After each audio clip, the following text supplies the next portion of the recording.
Hello friends, question answer session में आपका स्वागत है। आज का टॉपिक है मौर्य एम्पायर। ये सेशन महत्वपूर्ण है IAS, BCS, GRF net, PGT, TGT के लिए और अन्य एक दिवसीय परीक्षाओं के लिए। आइए स्टार्ट करते हैं। पहला प्रश्न, अपने राज्याभिषेक के किस वर्ष अशोक ने कलिंग विजय की? ऑप्शन ए फोर्थ ईयर, चतुर्थ या चौथे वर्ष में, ऑप्शन बी 8वें वर्ष में, 8 ईयर में, ऑप्शन सी 10th ईयर में, 10वें वर्ष में, ऑप्शन डी 20th ईयर में।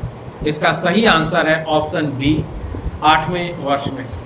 अशोक ने अपने राज्याभिषेक के 8 वर्ष बाद अर्थात 9वें वर्ष 261 बीसीई में, 261 बीसी में कलिंग विजय की और इस घटना का उल्लेख अशोक ने अपने वृहद शिलालेख लार्ज पिलर एडिक्ट नंबर 13 में इस घटना का उल्लेख किया है। ये 2 प्रश्न हुए, ध्यान से इनको देखिएगा। 8 वर्ष बाद अर्थात 9वें वर्ष में। अगला प्रश्न, वृष्टि का तात्पर्य क्या है? ये एक टर्मोलॉजी है वृष्टि। ऑप्शन ए शिल्पियों पर लगाया गया कर, ऑप्शन बी व्यापारियों पर लगाया गया कर, ऑप्शन सी जबरदस्ती किंतु भुगतान कर कराई गई मजदूरी, forced but paid wage, option D forced but unpaid wage, जबरदस्ती किंतु बिना भुगतान के कराई गई मजदूरी। इसका सही आंसर है ऑप्शन डी। ये एक प्रकार का जबरदस्ती जो शिल्पी होते थे या कोई भी इस तरह का वर्ग होता था, उससे बिना भुगतान के कोई पेमेंट नहीं कराएंगे और जबरदस्ती मजदूरी कराएंगे। इसका ये अर्थ है। अगला प्रश्न, निम्न में से किसने भारत में रोम के सिक्कों के प्रभाव पर गहरा दुख व्यक्त किया है? Option A Strabo, option B Pliny, option C Ptolemy, option D Arrian. इसका सही आंसर है ऑप्शन बी प्लिनी। प्लिनी की एक बुक है नेचुरल हिस्ट्री। ये लैटिन भाषा में है और ये 77 एडी में लिखी गई है प्लिनी के द्वारा। इस बुक में मौर्योत्तर काल, लेटर मौर्य पीरियड का भारत और रोम के व्यापार का वर्णन है। भारत और रोम के व्यापार का वर्णन है। ये व्यापार, एक रोम का शासक था अगस्टस, मैं नाम लिखे दे रहा हूं, अगस्टस।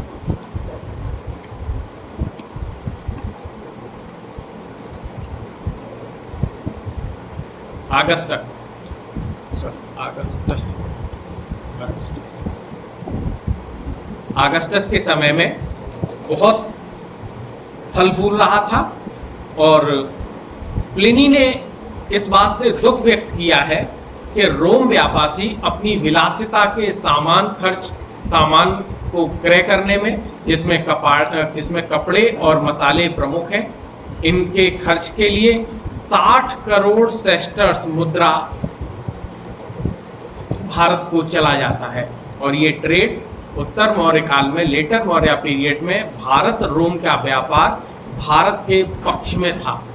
इसका मतलब भारत से एक्सपोर्ट बहुत कुछ होता था, निर्यात बहुत होता था। अगला प्रश्न, निम्न में से कौन सी लिपियां अशोक के अभिलेखों में प्रयुक्त हुई हैं? Option A Brahmi, Kharoshthi, Aramaic, Greek, option B Kharoshthi, Greek, Sharada, Brahmi, option C Devanagari, Aramaic, Brahmi, Kharoshthi, option D Brahmi, Kharoshthi, Greek, Devanagari. ऐसे प्रश्न जब आए दोस्तों, ये कॉमा लगा दीजिएगा यहाँ, इस तरह से। ये लिपियां हैं, स्क्रिप्ट है।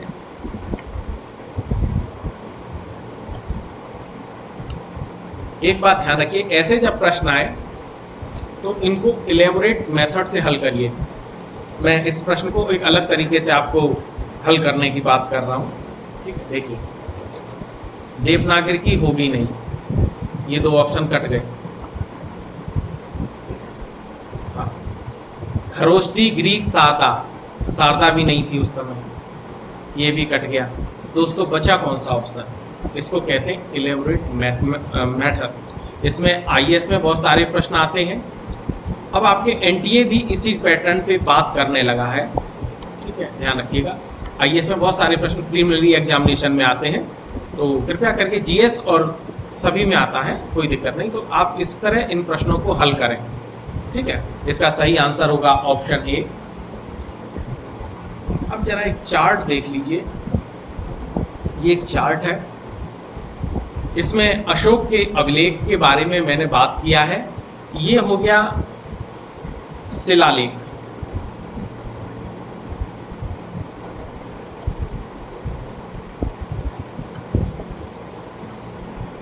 ये हो गया पिलर, स्तंभ लेख,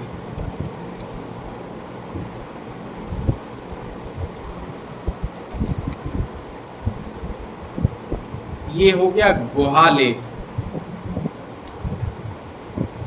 और ये हो गया ताम्र पट्टिकाएं।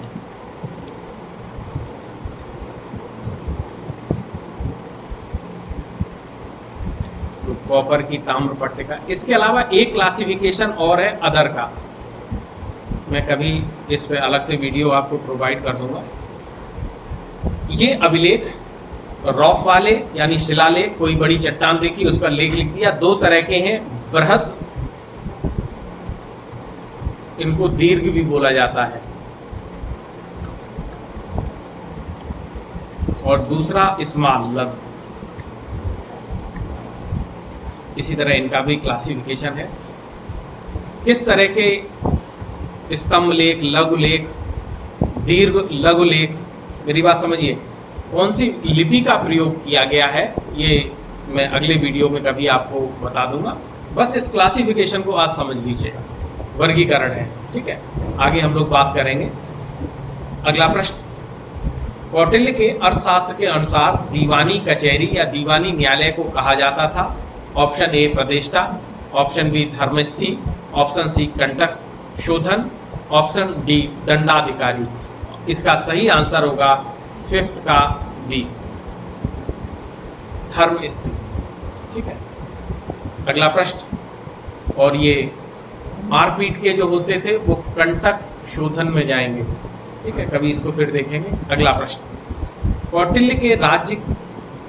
कौटिल्य ने राज्य के 7 अंग बताए हैं। प्रश्न है, कौटिल्य के राज्य के 7 अंगों में सम्मिलित नहीं है, ध्यान रखिएगा, नहीं है, नॉट इंक्लूडेड। ऑप्शन ए राजा अमात्य, ऑप्शन बी मित्र, ऑप्शन सी कोश, ऑप्शन डी मैसेंजर या दूत। इसका सही आंसर है ऑप्शन डी, दूत या मैसेंजर। कौटिल्य के राज्य के 7 अंग या सप्तांग में शामिल नहीं है। एक बार इनको आप देख लीजिएगा, राजा या स्वामी की तुलना सिर से की गई है, अमात्य की आंखों से तुलना की गई है, जनपद या राज्य क्षेत्र की तुलना जंघाओं से की गई है, दुर्ग या किले इनकी तुलना बाहें से की गई है, कोश की तुलना मुख से की गई है, दंड या सेना की तुलना मस्तिष्क से की गई है, और मित्र की तुलना कान से की गई है। ये दोस्तों कई बार मिलाने के लिए आया है। इधर बॉडी के पार्ट की बात करते थे, कौन आंख है, कौन कान है, ठीक है, कौन बाहें हैं, कौन जांग है, और यहाँ इस तरह से मैचिंग के लिए कई बार ये प्रश्न आया है। और ये एक नया प्रश्न था, कौन सम्मिलित नहीं है। चलिए अगला प्रश्न, राज्य रूपी रथ एक पहिए पर नहीं चल सकता है, यह किसका कथन है। Option A Kautilya, option B Herodotus, option C Panini, option D Manu. सही आंसर है ऑप्शन ए कौटिल्य। कौटिल्य के अर्थशास्त्र में ये बात कही गई है, राज्य रूपी रथ एक पहिए पर नहीं चल सकता है, जो योग्य अमात्यों के बिना बिल्कुल भी नहीं चल सकता है। अगला प्रश्न, कारवां बनाकर चलने वाले व्यापारियों के प्रमुख को कहा जाता था। ऑप्शन ए अग्रणी, ऑप्शन बी श्रेष्ठी, ऑप्शन बी सातवाहक, ऑप्शन डी बड़े। इसका सही आंसर है ऑप्शन कहाँ गया, सी सातवाहक। ठीक है, ये कारवा बनाकर चलने वाले व्यापारियों के प्रमुख को सातवाहक कहा जाता है। अगला प्रश्न, मौर्य साम्राज्य के पतन का मुख्य कारण क्या था? ऑप्शन ए अशोक का धम्मा, ऑप्शन बी सेना में कमी कर देना, ऑप्शन सी अशोक की उत्तराधिकारियों की निर्बलता, ऑप्शन डी केंद्रीय प्रशासन। इसका सही आंसर होगा ऑप्शन सी। ध्यान रखिएगा, जब योग्य उत्तराधिकारी आएंगे तो राज्य का विस्तार होना है। जब कमजोर उत्तराधिकारी आएंगे तो राज्य का विघटन होना है और राज्य कमजोर होगा, निर्बल होगा और खत्म हो जाएगा, वीक हो जाएगा स्टेट। ध्यान रखिएगा ये दो चीज। हाँ, मौर्य साम्राज्य के पतन के और भी कारण हैं कई इतिहासकारों के अनुसार। यहाँ किसी इतिहासकार का पर्टिकुलर नाम नहीं दिया गया है, तो इस वजह से ये ओपन एंडेड प्रश्न है। इसका सही आंसर यही होगा। ठीक है, अगर किसी इतिहासकार का नाम होता तो उसके अनुसार आप इसको प्रश्न को करते, लेकिन ध्यान रखिएगा ये प्रमुख कारण यही होगा, क्योंकि व्यक्ति अगर योग्य है तो संसाधन बना लेगा, रिसोर्सेस क्रिएट कर लेगा। मेरी बात समझ लीजिए। ठीक है, अगला प्रश्न, अशोक के साम्राज्य के अंतर्गत कौन सा देश सम्मिलित था? Option A Kerala, option B Satputra, option C Andhra Pradesh, option D Karnataka. इसका सही आंसर है ऑप्शन डी कर्नाटक।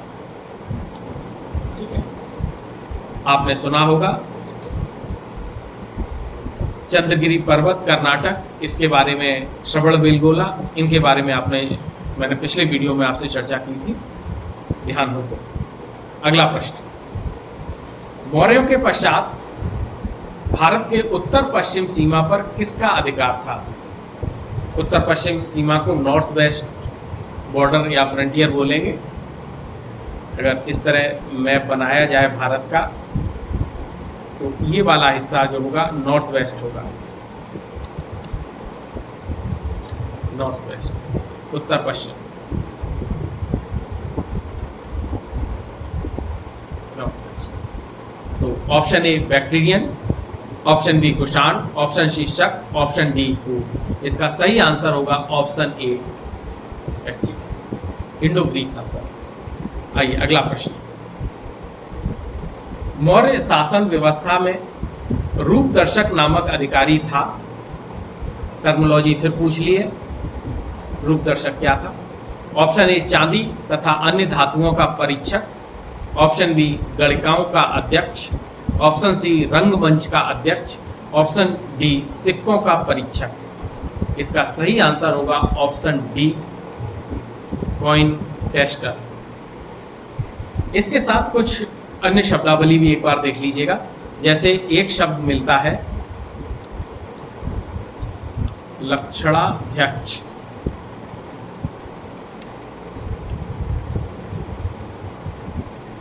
लक्षणाध्यक्ष ये शब्द मिलता है। ये राज की टकसाल या मिंट का प्रमुख अधिकारी यही था, लक्षणाध्यक्ष। राजा की टकसाल या मिंट का प्रमुख अधिकारी यही था। इसका एक सहायक भी था जिसका नाम सॉवर्डिक मिलता है। ये सहायक था, सबऑर्डिनेटर था, सॉवर्डिक इसका सहायक ये था। और रूपदर्शक सिक्कों का परीक्षण करता था, टेस्ट करता था। आइए अगला प्रश्न, किस अभिलेख में चंद्रगुप्त मौर्य और अशोक दोनों के नाम मिलते हैं? ऑप्शन ए सहवाजगढ़ी, ऑप्शन बी रुद्रदामन का जूनागढ़ अभिलेख, ऑप्शन सी मस्की अभिलेख, ऑप्शन डी स्कंदगुप्त का जूनागढ़ अभिलेख। इसका सही आंसर है ऑप्शन बी रुद्रदामन का जूनागढ़ अभिलेख। अगला प्रश्न, मौर्य काल में राहत कार्य के लिए कोष्ठागारों से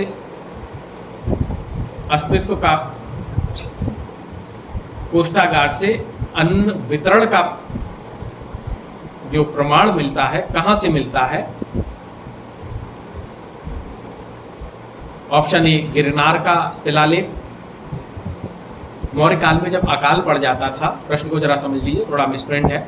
मौर्य काल में जब अकाल पड़ जाता था तो राजकीय कोषागारों से अन्न ग्रहों से अनाज वितरित किया जाता था।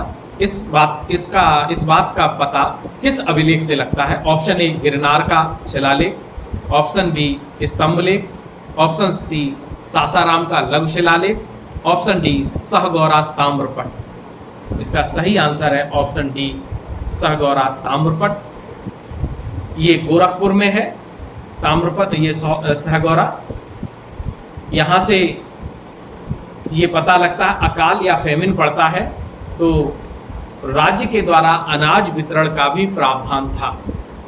ठीक है, अगला प्रश्न, देव मात्रक शब्द का आशय क्या है? ये दोबारा फिर से टर्मिनोलॉजी है, शब्दावली है। ऑप्शन ए मातृ देवियां, मदर गॉडेस, ऑप्शन बी व्यक्ति की मातृभूमि, ऑप्शन सी देवी गुणों से संपन्न स्त्री, ऑप्शन डी वर्षा युक्त प्रदेश। इसका सही आंसर है ऑप्शन डी, ये देव मात्रक शब्द का आशय मौर्य काल से संबंधित है। ये कुछ प्रश्न थे, थोड़े प्रश्न कठिन भी थे, मैं मानता हूँ, और आपने हमारा वीडियो देखा, जानकर बहुत अच्छा लगा। आपका बहुत बहुत धन्यवाद। Thank you.